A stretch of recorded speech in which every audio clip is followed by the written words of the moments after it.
ہمارے نبی کا نکاح کس نے پڑھا تھا؟ ہمارے نبی کا خطبہ نکاح کس نے دیا تھا؟ کتابیں 3 چاہو 4 چاہو 7 چاہو 10 چاہو، میں ممبر پہ دکھانے کے لیے تیار ہوں۔ حضرت ابو طالب بی بی خدیجہ کے خاندان کے سامنے نبی کے پہلو میں بیٹھ کے حضرت ابو طالب نے پہلا جملہ الحمدللہ الذی شرف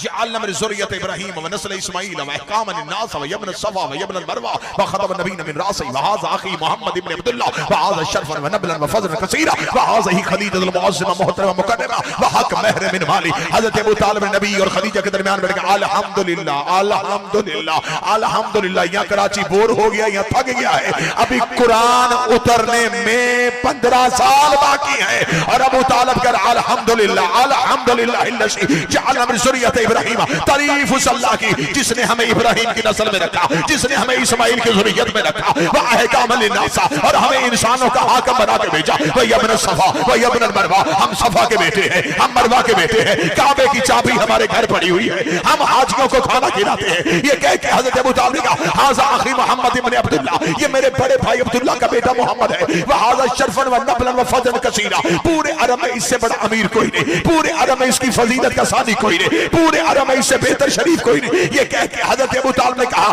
میں اپنے بھتیجے محمد کا تمہارے خاندان کی عزت والی بی بی خدیجہ سے پڑھنے کے لیے آیا ہوں۔ یہ کہہ کے حضرت ابو طالب اٹھے اور بی بی خدیجہ کے خاندان کی آنکھوں میں آ کے ڈال گیا، وَحَقَّ مَهْرَ مِنْ مَالِي، اے خاندان خدیجہ حق مہر تم بتاؤ رقم میں دیتا،